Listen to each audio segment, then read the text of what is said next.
Why Hollywood blacklisted these 80s stars forever. Back in the neon-soaked 80s, we all believed fame was bulletproof. Big hair, satin jacket, maybe a synth riff, you couldn't shake poof, you were immortal. But immortality had a fine print clause, and for a handful of faces that once lit every screen on the planet. The decade ended with their numbers quietly yanked from every Rolodex in town. No hashtags, no public pylon, just a silent slam of the door. Here are 8 stories that prove the spotlight could cut out faster than you can say, cut!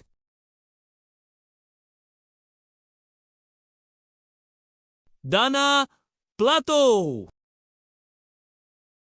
Remember Kimberly Drummond, the sunny big sister on Different Strokes? That was Dana, Plato America's freckled kid next door, trading zingers with Gary Coleman and cashing network checks. Then, at 17, she got pregnant. Producers freaked. Kimberly simply couldn't have a baby bump, so they wrote her off with a breezy, "She's off of college," and never looked back. The job that had kept her steady vanished overnight. She tried a few TV movies, but the roles dried up and the tabloids filled in the blanks. Forged prescriptions, a video store stick-up, those endless mugshots. By the late 90s, she was living in an RV park, smiling for daytime talk shows while her eyes told a different story. In May 1999, she died of an overdose in that same RV. 34 years old, still best known for a character Hollywood erased first. Robin Givens. Harvard degree, magazine covers, head of the class.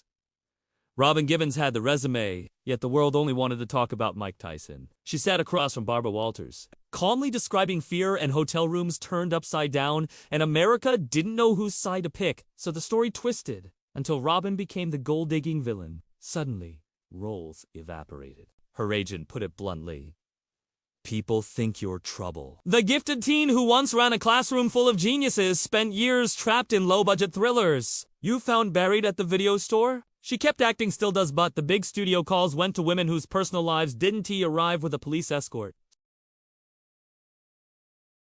Milli Vanilli. Rob Pilatus and Fab Morvan looked like the future. Cheekbones sharp enough to slice bread. Braids whipping like helicopter blades. And an album that flew off shelves faster than you could finish the chorus. One problem, those weren't their vocals. When the backing track skipped on a Connecticut stage, the whole illusion crashed in real time. Within hours, the Grammy was gone, the label shredded the contracts, and radio stations hit delete so fast it sounded like the same glitch all over again. Humiliation came swift and total. Rob overdosed a few years later. Still trying to explain they had Don T set out to con anyone. They just wanted to be pop stars, not pop frauds. Faye Dunaway. Faye Dunaway already had her Oscar, but in 1981, she went full tilt as Joan Crawford in Mommy Dear. Critics sneered, audiences howled, and a regal star became the wire hanger lady. Overnight, the woman who had ruled Chinatown and Network was suddenly too much. Supporting roles trickled in, then dried up. She never stopped working, but the A-list door shut so firmly you could almost hear the hangers rattling on the other side. Willie Ames. He was the floppy-haired dreamboat on 8 is Enough, and Charles in Charge, earning 10 grand a week before he could legally rent a car. Money poured in faster than sense, so he bought sports cars, racehorses, and why not a Manson with a moat? Then came the parties, the coke, the bad investments. By the mid-90s, he was sleeping in parking garages, signing autographs for $20 so he could grab a burger. The same industry that once mass-produced his lunchbox likeness now pretended he'd never existed. He's back on his feet. Cruise ship gigs. Reality TV, but the leading man moment, gone. Cremated by excess and lousy timing. Chet Baker. Chet Baker's silky trumpet and choirboy voice made him an accidental 80s icon after a stylish documentary put his wreckage on glossy display. But the decade also caught him falling. Hooked on heroin, pawning horns for drug money, nodding off on European stages. Labos quit taking his collect calls when yet another tour collapsed. In May 1988, he fell from an Amsterdam hotel window, and the obits ran small. The trumpet that wants to find cool had become a cautionary tale with no encore. Tawny! Kid up! She cartwheeled into pop culture in those Whitesnake videos. Red hair whipping, legs wrapped around a jaguar. Marriage to baseball star Chuck Finley looked like the perfect crossover from rock vixen to Hollywood leading lady. Then came the 2002 domestic violence arrest, the scratched-up mugshot, the restraining order. Overnight, her name became shorthand for chaos. Directors deleted her number.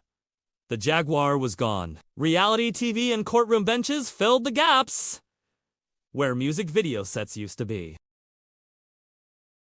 Andrew McCarthy. Andrew McCarthy was the Brat Pack member. Your parents would actually, boyish, polite, the guy Molly Ringwald should have ended up with. Then, in 1988, he walked off the set of Fresh Horses over creative differences. Translation.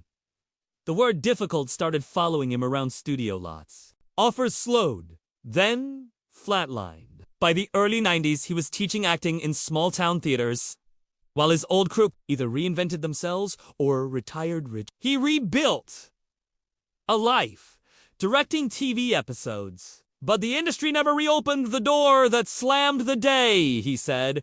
I'm not doing this scene. None of these 8 set out to become cautionary tales. They just wanted the same thing. We all did too, keep shining. But Hollywood's red carpet has always had a trapdoor underneath. One scandal, one skipped rehearsal, one headline the public couldn't unsee, and down you went.